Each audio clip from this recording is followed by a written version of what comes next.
உங்கள் தங்க நகையை அதிக விலைக்கு விற்கவும் மற்றும் அடகில் இருக்கும் தங்க நகையை மீட்டெடுத்து அதிக விலைக்கு விற்கவும் உடனே அணுகவும் prime gold hub 9840551787.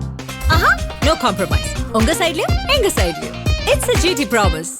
GT Holidays, South India's #1 travel brand. இப்போது வரைக்கும் கூட்டணி பற்றிய குழப்பத்தில் காங்கிரஸ் இருக்காங்களா? ஏன் ஒரே நேரத்தில் திமுக கிட்டையும் பேசணும், இன்னொரு சமயம் விஜய் கிட்டையும் ஏன் பேசணும்? பிரவீன் சக்கரவர்த்தி பார்க்குறாரு அப்படின்னா ராகுல் காந்தியோட ஒப்புதல் இல்லாமல் பார்க்க முடியுமாங்கிற ஒரு கேள்வியும் இருக்குல்ல. அதாவது எப்படின்னா திமுகவுடன் இருப்பதா இல்லையா, அதுவே ஒரு பக்கம். காங்கிரஸ்க்கு அந்த குழப்பம் இருக்கா சார்? அகில இந்திய தலைமைக்கு 39 கேட்குறோம், 35 கொடுக்கணும். அதுக்கு கீழே குறைந்தால் இருக்க மாட்டோம் அப்படின்ற ஒரு முடிவோடு இருப்பதாக தகவல். இல்லைங்க, இப்போ சீட்டே இன்க்ரீஸ் பண்ண மாட்டேங்கிறாரு யாரு? முதலமைச்சர் ஸ்டாலின் 25 தான். 25 தான் கூட்டு. இன்னும் சொல்ல போனால் கிரீன்வெஸ் சொல்லுகிற எல்லா அமைச்சர்களும் சொல்கிற வார்த்தை, தயவு செய்து காங்கிரஸ் வேணாம், வெளியே போயிட்டோம். இந்த மைண்ட் செட்டுக்கு திமுக வந்துட்டாங்க. ஆமா, இல்லாட்டி பாஜக தினந்தோறும் ரைட் அடிக்குது, தினந்தோறும் டார்ச்சர் பண்ணுது, ஐடி சிபிஐ இடி டார்ச்சர் பண்ணுது. காங்கிரஸுடன் கூட்டணி வைத்திருப்பதால் தான் தினந்தோறும் திமுகவுக்கு டார்ச்சர். அதிருப்தி குரல் இருக்கு சிபிஎம் ஆட்சிக்கு எதிராக. கேரளாவில் நடக்குது. காங்கிரஸ் அங்கே கட்டமைப்போடு பலத்தோடு இருக்காங்க.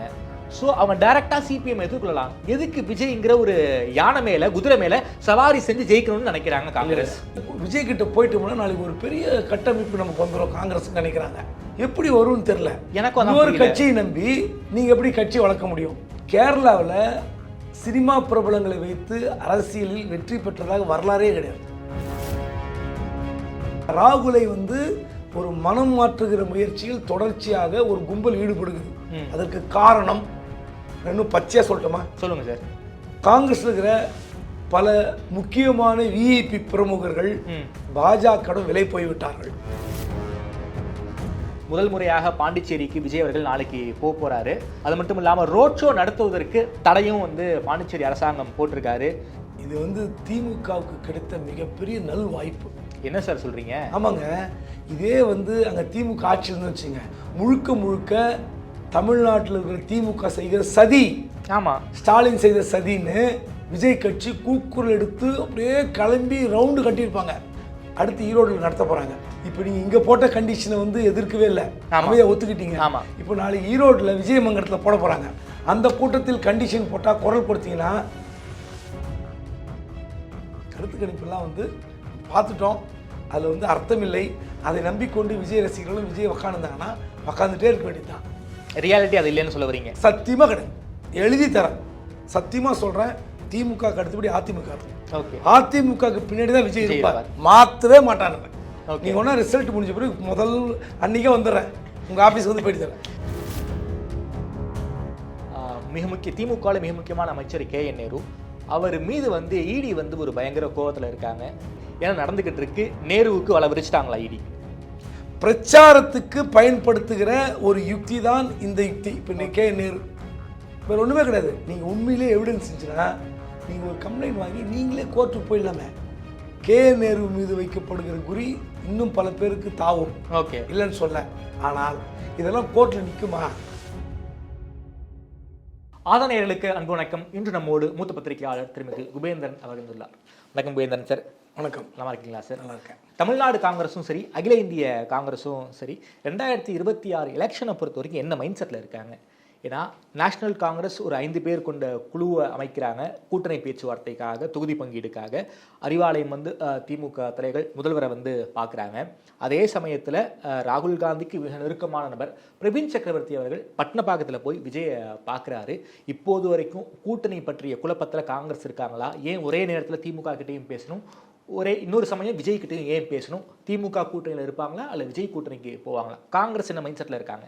தமிழ்நாடு காங்கிரஸ் கமிட்டி தலைவர் செல்வ பெருந்தகை இந்த கூட்டணி மிக பலமாக இருக்கிறது, இரும்பு கோட்டையாக இருக்கிறது, உடைக்கவே முடியாதுன்னு சொன்ன பிறகும் இப்படிப்பட்ட கேள்விகள் வருகிறது. இப்படிப்பட்ட சலசலப்புகள், சஞ்சலங்கள் ஒரு மக்கள் மத்தியில், அரசியல்வாதிகள் மத்தியில் எழுவது இயற்கை. காரணம், திமுக காங்கிரஸ் கூட்டணியில் ஏன் இந்த உரசல் அப்படின்னு பார்த்தீங்கன்னா, ஆரம்பத்திலிருந்து நீங்கள் கூட்டணி ஆட்சியில் பங்கு கேட்போம், இந்த மாதிரி துணை முதலமைச்சர் வேண்டும், குறைந்தது 5 அமைச்சர்கள் வேண்டும், இப்படியெல்லாம் பேசு பொருளாகி விட்டார்கள். ஆமாம், இதில் என்ன கூத்துன்னா, இந்த பிரச்சனை பீகார் தேர்தலுக்கு பிறகு அப்படியே ஒரு பூடகமாக இருந்தது, ஆமாம், மௌனமாக இருந்தது ஒரு 5-6 நாள். 14ஆம் தேதி ரிசல்ட் வந்த பிறகு ஒரு 19 20ஆம் தேதி வாக்கில் இப்படி எழுகிற பிரச்சனைக்கு ஒரு 3 நாட்களில் ஒரு குழு அமைக்கப்படுகிறது. அதன் பின்னாடி நடந்த அழுத்தம் எல்லாம் எல்லாருக்கும் தெரியும். ஆனால் இப்படி ஒரு முடிவு எடுக்கப்பட்ட பிறகு அந்த கட்சியில் மீண்டும் ஒரு குரல் 39 சீட்டுக்கு குறையாமல் வேண்டும். ஆமாம், ஒரு மக்களவை தொகுதிக்கு ஒரு எம்பி, ஒரு எம்பி தொகுதிக்கு ஒரு எம்எல்ஏ சீட்டு, இப்படியாக ஒரு குழு அழுத்தம் கொடுத்து கொண்டே இருக்கிறது. ஆமாம். ரெண்டாவது, அந்த குழு பேச்சுவார்த்தைக்காக அமைக்கப்பட்ட அந்த 5 குழு அறிவாலயம் போவதற்கு முன்பாக இங்கே சத்தியமூர்த்தி பவனில் எல்லாரும் உட்காந்து பேசுகிறாங்க. மூத்த தலைவர் எல்லாரும் இருக்கிறாங்க. தங்கபாலு, திருநாகரசு, பீட்டர் அல்போன்ஸு எல்லாரும் இருக்கும்போது சொன்னது என்னன்னா, இந்த முறை 25 சீட்டு பத்தாது, ஓகே, கூடுதலாக சீட்டு வேண்டும். சரி, கேட்குற தப்பு கிடையாது.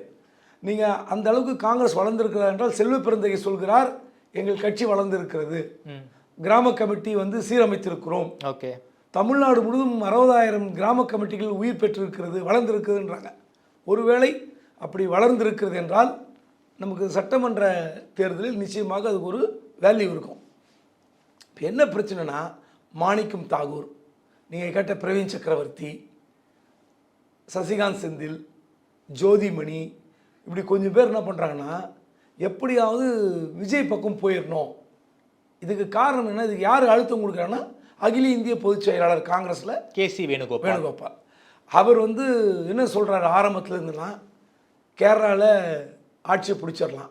சரி சார், எனக்கு எல்லாருமே இதே பதில் தான் என்கிட்ட சொல்கிறீங்க. நான் சந்திக்கிற எல்லா மூத்த பத்திரிகையாளர்களும் கேரளாவில் ஆட்சியை பிடிப்பதற்காக விஜயை காங்கிரஸ் நம்புகிறதுங்கிறீங்க. 10 வருஷமாக சிபிஎம் ஆட்சி கேரளாவில் நடக்குது. அதிருப்தி குரல் இருக்குது சிபிஎம் ஆட்சிக்கு எதிராக. காங்கிரஸ் அங்கே கட்டமைப்போடு பலத்தோடு இருக்காங்க. ஸோ அவங்க டைரக்டாக சிபிஎம் எதிர்கொள்ளலாம். எதுக்கு விஜய்ங்கிற ஒரு யானை மேலே, குதிரை மேலே சவாரி செஞ்சு ஜெயிக்கணும்னு நினைக்கிறாங்க காங்கிரஸ்? இது வந்து அழகான கேள்வி, அருமையான கேள்வி, நியாயமான கேள்வி. காரணம், கேரளாவில் சினிமா பிரபலங்களை வைத்து அரசியலில் வெற்றி பெற்றதாக வரலாறே கிடையாது.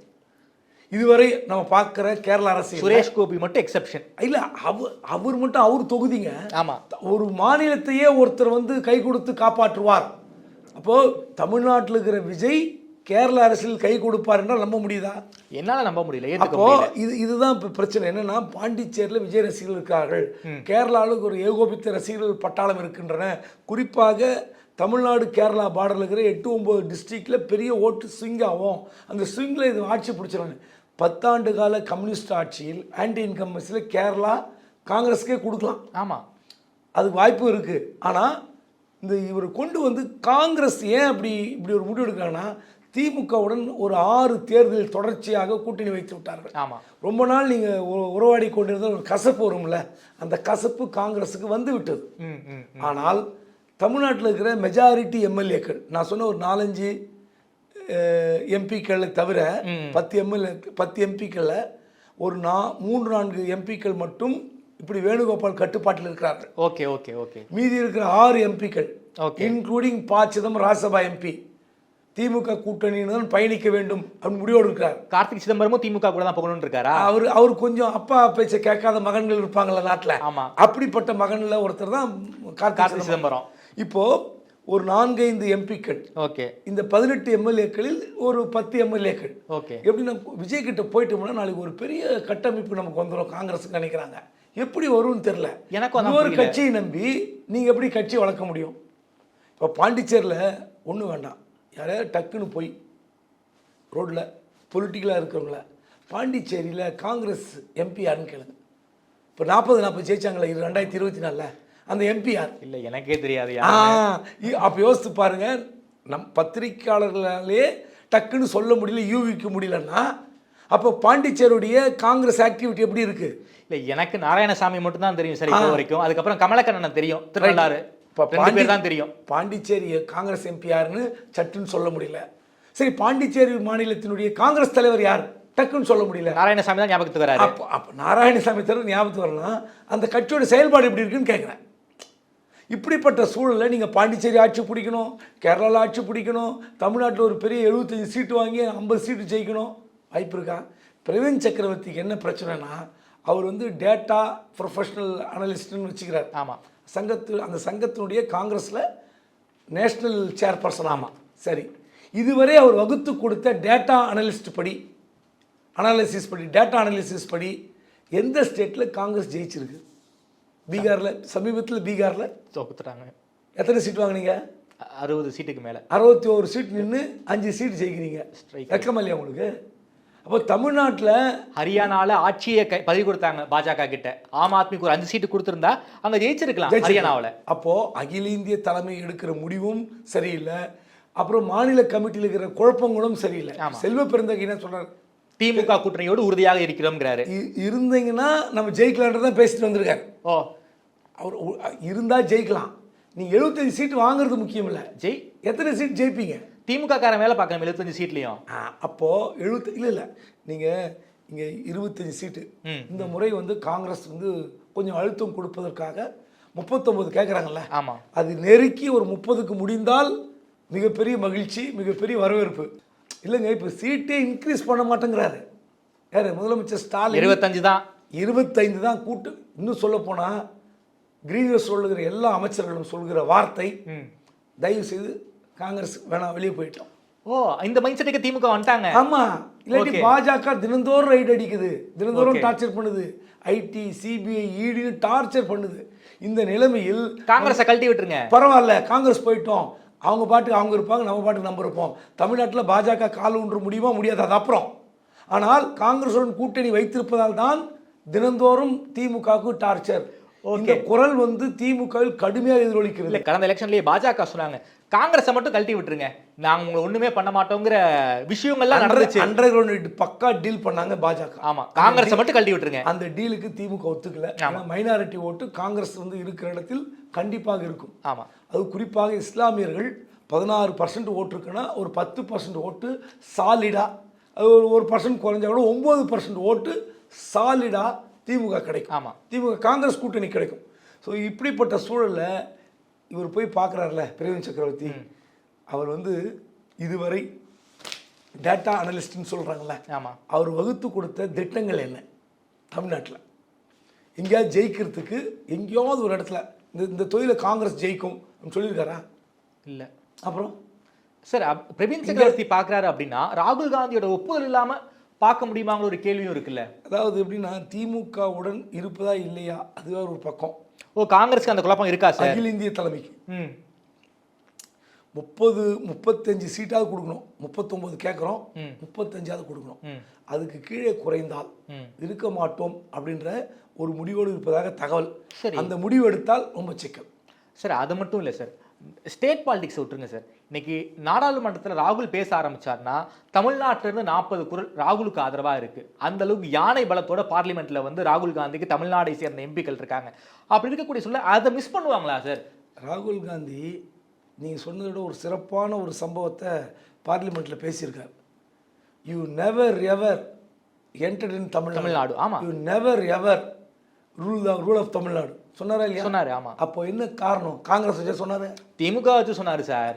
அப்படி இருக்கும்போது ராகுலுக்கு தெரியாதா? ராகுலை ஒரு மனம் மாற்றுகிற முயற்சியில் தொடர்ச்சியாக ஒரு கும்பல் ஈடுபடுகிறது. அதற்கு காரணம் இன்னும் பச்சையா சொல்லட்டுமா? சொல்லுங்க சார். காங்கிரஸ்ல இருக்கிற பல முக்கியமான விஐபி பிரமுகர்கள் பாஜக விலை போய்விட்டார்கள். இப்படி சொன்னாலும் தப்பு இல்லை. ஓ, இந்த ஸ்லீப்பர் செல் சொல்றோம்ல, அந்த அரசியல், அந்த அரசியல் ஊடுருவி காங்கிரஸை ஒரு கோஷ்டி கைப்பற்றி இருக்கிறது. ஓ, இல்லைன்னா அது கமலாலயம் கைப்பற்றிடுச்சு. ஏதோ ஒரு பாஜக ஒரு கூட்டம் முக்கியமான ஒரு நபரை, அகில இந்திய பொறுப்பில் இருக்கிற ஒரு நபரை கையில் எடுத்து கொண்டிருக்கிறது. சரி, இல்லைன்னா இப்படி ஒரு அழுத்தம் தமிழ்நாட்டுக்குள் வரவே வராது. இது ராகுல் காந்திக்கு தெரியுமா சார்? மிக முக்கியமான இன்ஃபர்மேஷன் சொல்லியிருக்கீங்க. இல்லை, ராகுல் காந்திக்கு தெரியுமா தெரியாதான்னு இல்லை, எங்கள் கள நிலவரத்தை ராகுல் காந்தி கேட்டு தெரிவதற்கு அவர் ஒன்றும் குழந்தை இல்லையே, அவருக்கு யதார்த்தம் தெரியல. இப்போ தமிழ்நாடு காங்கிரஸ் கமிட்டி தலைவர் செல்வ பெருந்தகை இல்லை, அவர் திமுக ஆதரவாக ஒரு நிலைப்பாடு எடுக்கிறார், அவர் வேண்டாம், வேற யாருன்னா 2 பேர் கூப்பிடுங்க. சரி, என்ன நிலைமை? தமிழ்நாடு காங்கிரஸ் கமிட்டி விஜய் பக்கம் போனால் எத்தனை சீட்டு ஜெயிக்கும், எந்தெந்த தொகுதி கேண்டிடேட் பேர் சொல்லுது. ஒரு 4 பேர் கேண்டிடேட் இந்த தொகுதியில் விஜயோட போனால் ஷூர் வின், யாராலையுமே சொல்ல முடியாது. அப்புறம் சார், ஒன்றும் இல்லை, எனக்கு நீங்கள் ஒரு 4 எம்பிக்கள் சொன்னீங்க, அதாவது சசிகாந்த் செந்தில், ஜோதிமணி, மாணிக்கம் தாக்கூர், தமிழ்நாட்டிலே அதிக ஓட்டில் ஜெயிச்சது வந்து சசிகாந்த் செந்தில். அங்கே ஆவடி நாசர் வேலை பார்க்கலன்னா சசிகாந்த் செந்திலால் ஜெயிச்சிருக்க முடியாது. கரூரில் செந்தில் பாலாஜி இல்லைனா ஜோதிமணியால் ஜெயிச்சிருக்க முடியாது. ஒன்றும் இல்லை சார், கரூரில் வந்து ஒரு 6 சட்டமன்ற தொகுதியை உள்ளடக்கியதான் நாடாளுமன்ற தொகுதி. கரூரில் நம்பர் ஒன் பூத், ஃபர்ஸ்ட் பூத்து. அங்கேயே வந்து காங்கிரஸ்க்கு வந்து பூத் ஏஜென்ட் கிடையாது, திமுக பூத் ஏஜென்ட் தான் வேலை பார்த்துருக்காங்க. இந்த அளவுக்கு மோசமான கட்டமைப்பு தமிழ்நாட்டில் காங்கிரஸுக்கு இருக்கு. சிறையில் இருந்து கொண்டே செந்தில் பாலாஜி அவர்கள் விடுத்த கோரிக்கை யாருக்கு? திமுக நிர்வாகி முதலமைச்சர் ஸ்டாலினுக்கு. தயவுசெய்து ஜோதிமணி தவிர வேறு ஒருத்தர் கேண்டிடேட் கொடுக்க சொல்லுங்க காங்கிரஸில், நான் ஜெயிக்க வைக்கிறேன் பாரு. இல்லையா கரூர் காங்கிரஸ் தொகுதியை வந்து ஈரோடுக்கு கொடுத்துருங்க காங்கிரஸ், ஈரோடு கொடுத்துருவோம் காங்கிரஸுக்கு, நம்ம திமுக நிறுத்துங்க அப்படின்னு சொன்னார். ஏன்னா அந்த மாவட்டத்தில் செந்தில் பாலாஜிக்கு எப்படி வேலை செய்வாங்கன்னு முதலமைச்சர் ஸ்டாலின் நல்லா தெரியும். ஆமாம், ஆனால் அவர் சொன்ன வார்த்தை கிடையாது. அவர் ராகுல் சொல்லிட்டாரு, ஜோதிமணி இருக்கணும்னு சொல்லிட்டாரு. உங்கள் சண்டையெல்லாம் விட்டுருங்க, மறந்துடுங்க. வேலை செய்ய சொன்னாங்களா இல்லையா? ஜெயிக்க வச்சாங்களா இல்லையா? நெல்லை ராபர்ட் புரூஸ் கன்னியாகுமரியிலிருந்து திருநெல்வேலி ஜெயிக்க வச்சாங்க. Nainar Nagendran heavy weight champion, அவர் ஜெயிக்க வைப்பதற்கு என்னெல்லாம் பண்ணாங்க திமுக. அனிதா ராதாகிருஷ்ணன் தூத்துக்குள்ளும் தூக்கி இங்கே போட்டாங்க. கனிமொழி அவருக்காக பிரச்சாரம் பண்ணாங்க, அவங்களுக்கு பிரச்சாரம் பண்ணாம திருநெல்வேலியில் ரொம்ப நாள் முகாம் போட்டாங்க. அந்த அளவுக்கு திமுக வேலை பார்த்தது. இங்க இருக்கிற பொன்னேரி சொந்த ஒரு சுதா எங்க போனாங்க? மயிலாடுதுறைக்கு போட்டாங்க. மயிலாடுதுறையில் வெறும் 44,000 ரூபாய் தான் என்னிடம் இருக்கிறது, வேறு பணம் இல்லை என்று சொன்னவர் சுதா. திமுக கட்சிக்காரங்கிட்ட சொன்னது ஜெயிக்க வச்சாங்கல்ல. இந்த தந்திர எந்திர வேலைகளை காங்கிரஸ் வந்து தனியாக விஜயோடு நின்று ஒரு 5 தொகுதி, இந்த ஸ்ட்ராங் தொகுதி ஜெயிக்க வைப்போம். கன்னியாகுமரி, தென்காசி, நாகர்கோவில் இதெல்லாம் விட்டுருங்க. இந்த பக்கம் ரெஸ்ட் ஆஃப் தமிழ்நாடு, அந்த பக்கம் மேலே வாங்க, விருதுநகரில் ஆரம்பித்து இந்த பக்கம் வாங்க, விழுப்புரம் வரைக்கும் வாங்க, இல்லை கும்மிடிப்பூண்டி வரைக்கும் வாங்க, ஏதாவது தொகுதி ஜெயிக்க பார்க்கலாம். கஷ்டம். அதனால் இப்படி வந்து குழப்பம் ஏற்படுத்துவதற்கு ஒரு கூட்டம் தயாராக இருக்கிறது. அதற்கு காரணம் ஏதோ ஒரு ஸ்லீப்பர் செல் விலை போயிருக்கிறது. ஓகே சார், அதே போல் விஜயை நோக்கி வரணும்னு நினைக்கிறேன் சார். கரூர் சம்பவத்துக்கு பிறகு எந்த ஒரு பொது நிகழ்ச்சிக்கும் விஜய் போகாமல் இருந்தார். மோஸ்ட்லி இண்டோர் மீட்டிங்காக தான் நடத்திக்கிட்டு இருந்தாங்க. முதல் முறையாக பாண்டிச்சேரிக்கு விஜய் அவர்கள் நாளைக்கு போகிறாரு. இதை எப்படி பார்க்குறீங்க? அது மட்டும் இல்லாமல் ரோட் ஷோ நடத்துவதற்கு தடையும் வந்து பாண்டிச்சேரி அரசாங்கம் போட்டிருக்காரு. என்ன சார் சிஎம் சார் பயமா சார் அப்படின்னு கேள்வியும் கேட்ட முடியாது பாண்டிச்சேரி சிஎம்மை பார்த்து. என்ன மைண்ட் செட்டில் விஜய் இருக்காரு? அதுவும் ஏகப்பட்ட கண்டிஷன்ஸ் போட்டிருக்காங்க. பாண்டிச்சேரி விஜய் பயணம் எப்படி பார்க்குறீங்க? இது வந்து திமுகவுக்கு கிடைத்த மிகப்பெரிய நல் வாய்ப்பு. என்ன சார் சொல்கிறீங்க? ஆமாங்க, இதே வந்து அங்கே திமுக ஆட்சியில் இருந்து வச்சுங்க, இல்லை திமுக கூட்டணியில் இருக்கிற ஒரு கட்சி ஆட்சியில் இருந்து வச்சுங்க, காங்கிரஸுக்கு வச்சுங்களேன், முழுக்க தமிழ்நாட்டில் இருக்கிற திமுக செய்கிற சதி, ஆமாம் முதலமைச்சர் செய்த சதி, ஸ்டாலின் செய்த சதின்னு விஜய் கட்சி கூக்குரல் எடுத்து அப்படியே கிளம்பி ரவுண்டு கட்டியிருப்பாங்க. ஆனால் இன்னைக்கு விஜயுடைய ஆகப்பெரிய ரசிகராக இருக்கிற ரங்கசாமி முதலமைச்சர், ஆமாம் பாஜக கூட்டணி. ஆனால் அங்கே போட்ட கண்டிஷனை இது வரைக்கும் உலக அரசியல் வரலாற்றிலேயே இப்படி ஒரு கண்டிஷனை நீங்கள் பார்த்துருக்க மாட்டீங்க. எனக்கு தெரிஞ்சு நான் பார்க்கல. 30 வருடங்களை கடந்து வந்திருக்கிறேன். ஆமாம், இப்படி ஒரு கண்டிஷனை பார்த்ததே இல்லை. அதாவது முதல் கண்டிஷனே பாண்டிச்சேரி கொடுத்த கண்டிஷன் பப்ளிக் ரோட் ஷோ கிடையாது, பப்ளிக் மீட்டிங் தான். அதில் permission limited to 5,000 attenders only. 5000 பேருக்கு தான் அனுமதி. 5000 பேருக்கு மேல் அனுமதியே கிடையாது. as requested by TVK party, permission has been granted strictly for 5,000 persons only. Okay, உலகத்தில் ஒரு அரசியல் கட்சி நிகழ்வு, அந்த மாநாடோ பொதுக்கூட்டமோ 5000 பேருக்கு மேல் வரக்கூடாதுன்னு உத்தரவு போட்ட ஆர்டர் காப்பிங்க பார்த்துக்கிறீங்களா? இல்லை சார், பாண்டிச்சேரி அரசாங்கம் போட்டுக்குது. இதில் அதை விட அடுத்து 2வது தான் முக்கியம், no entry without valid pass. அரசியல் கூட்டங்களுக்கு வேலிட் பாஸ் வேணும். அதில் என்னென்னா persons without valid QR coded pass will not be allowed inside the venue. அதாவது QR கோடு இருக்கிற பாஸ் இல்லாமல் யாரும் உள்ளே வரக்கூடாது, உள்ளார போக முடியாது. ஏதாவது QR கோடு கழுத்தில் மாட்டிக்கிட்டு இப்போ நீங்கள் ஜிபே கட்டுறது, ஃபோன்பே கட்டுறது, அங்கங்கே கடைங்களில், காய்கறி கடையில், ஹோட்டல்லலாம் QR கோடு வச்சுருக்காங்க, பணம் கட்டலாம்.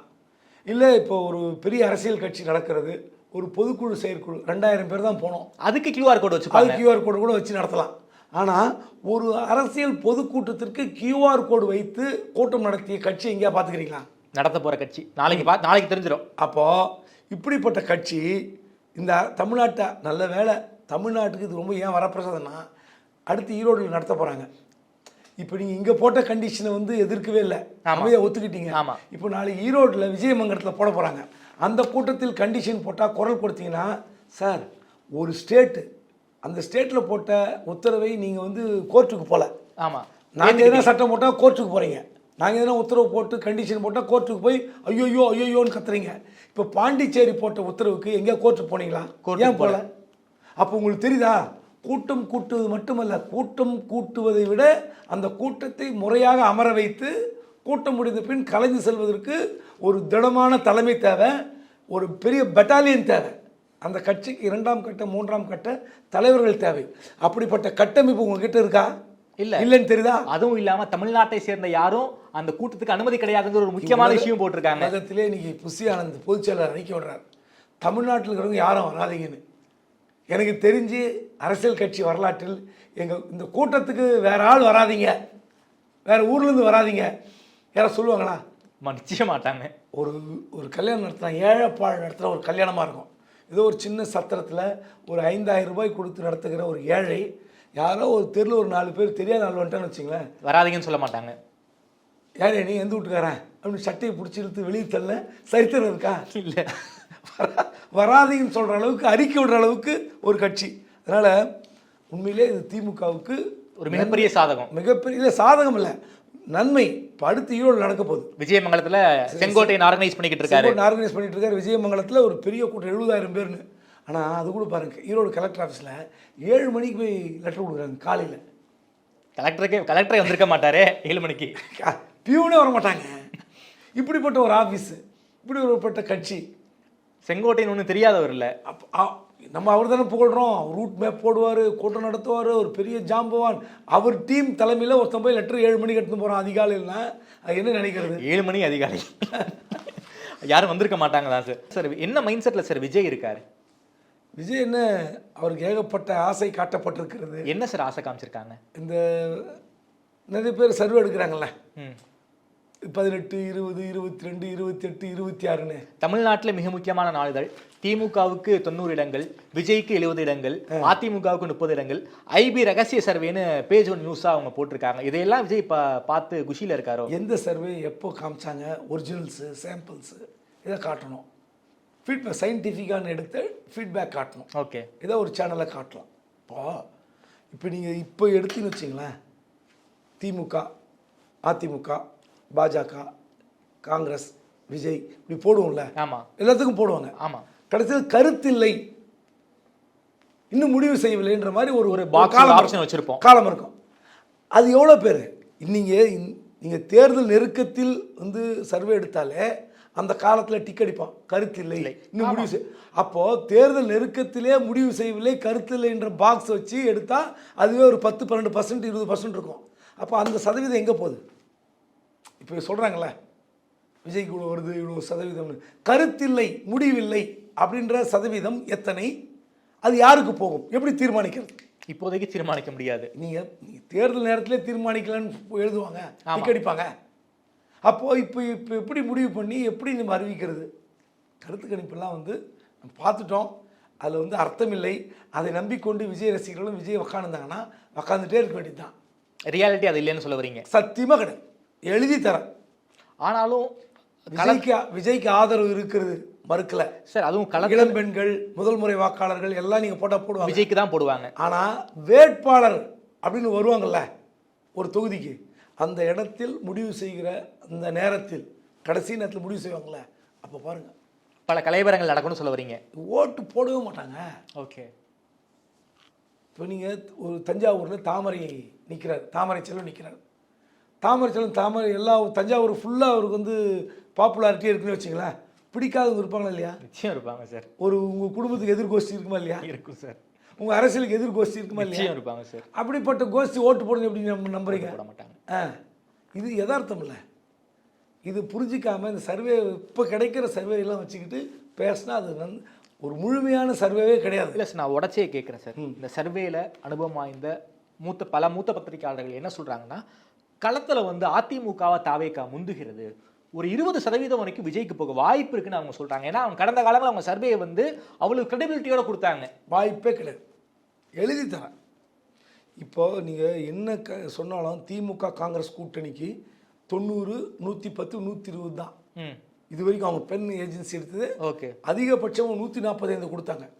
145 இடங்களில் திமுக காங்கிரஸ் கூட்டணி வெற்றி பெறும். ஓகே. அப்படின்ற அளவுக்கு கூட கொடுத்தாங்க. ஆனால் இன்னைக்கு டஃப்பாக இருக்குது விஜய் வந்த பிறகு. ஓகே. ஸோ அதனால் அதிமுக சத்தியமாக சொல்கிறேன், திமுக அடுத்தபடி அதிமுக இருக்கும். ஓகே. அதிமுகவுக்கு பின்னாடி தான் விஜய் இருப்பார், மாற்றவே மாட்டானுங்க.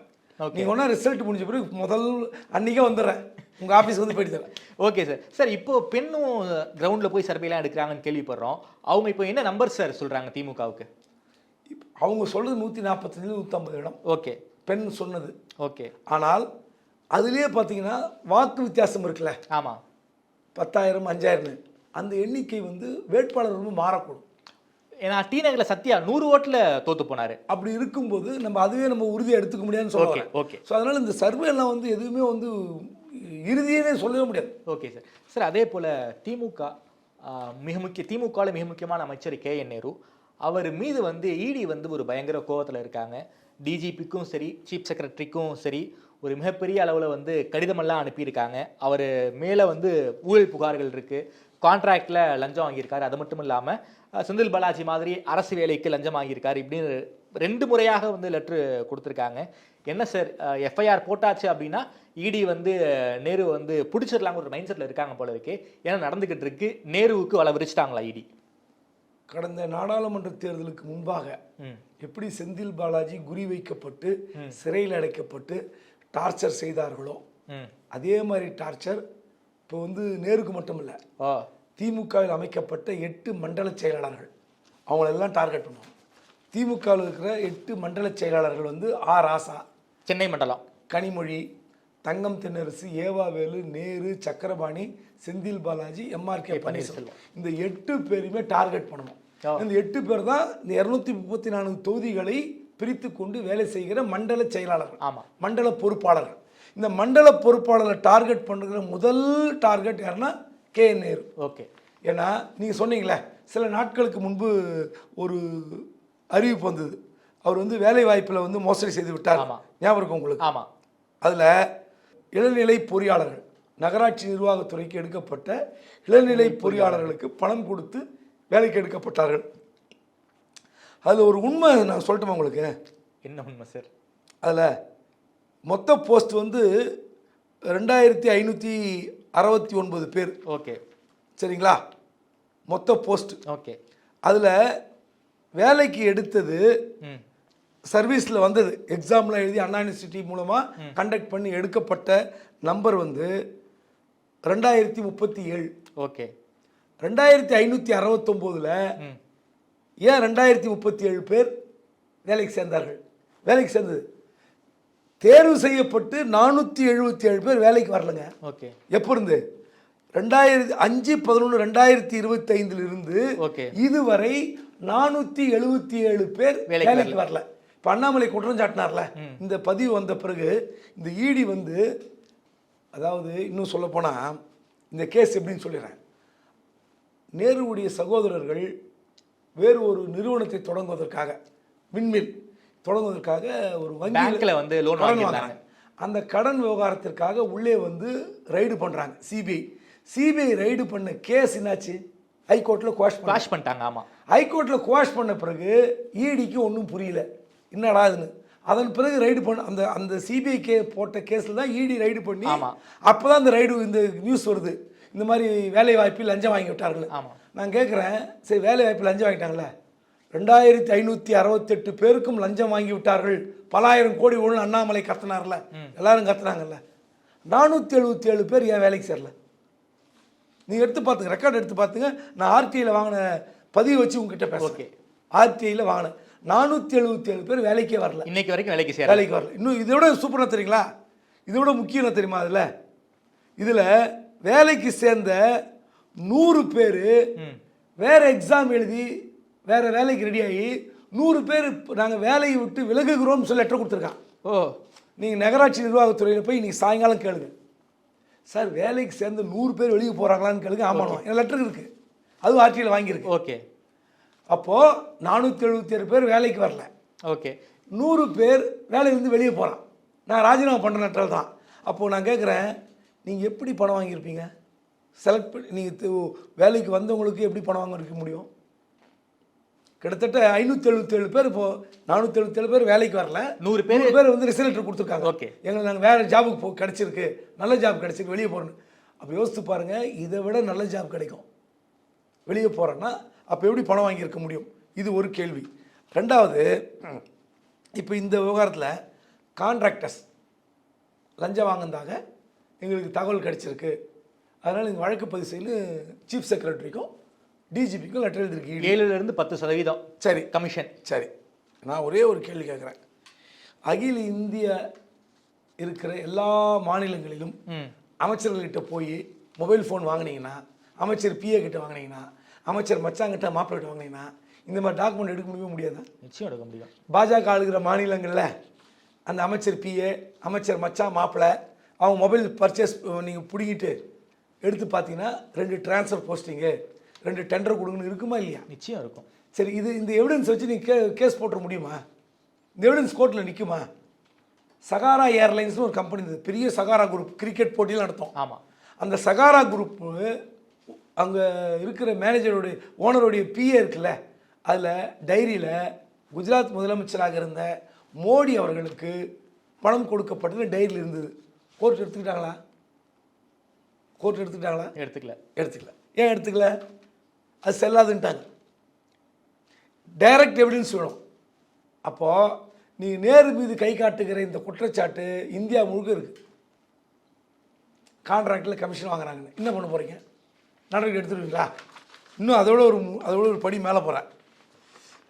கடந்த நாடாளுமன்ற தேர்தலில் ஜாஃபர் சாதிக்குன்னு திமுகவில் இருக்கிற ஒரு பிரமுகர், ஆமாம், இங்கே உதயநிதி இளைஞரணி கீழே வேலை பார்த்த ஒரு நபர், இன்னும் ஞானேஸ்வர்னு நார்கோட்டிக் கண்ட்ரோல் பியூரோ NCBயோடைய ஒரு எஸ்பி டெல்லியில் உட்காந்து பேட்டி கொடுத்தார். போதை கடத்தல் ஒட்டுமொத்த திமுகவும் போதைப் பொருள் தான் சம்பாதிக்கிறது, 2000 கோடி 25,000 கோடி என்னென்ன பட்டியல் போட்டாங்க. பிரதமர் நந்தனத்தில் நடந்த பிரச்சார கூட்டத்தில் பேசினாரா இல்லையா? பேசினார். சரி, ஒட்டுமொத்த திமுகவும் போதைப் பொருள் கலாச்சாரத்தில் மூழ்கி இருக்கிறது, அதுதான் சம்பாதிக்கிறது. என்னாச்சு சார் அந்த கேஸு?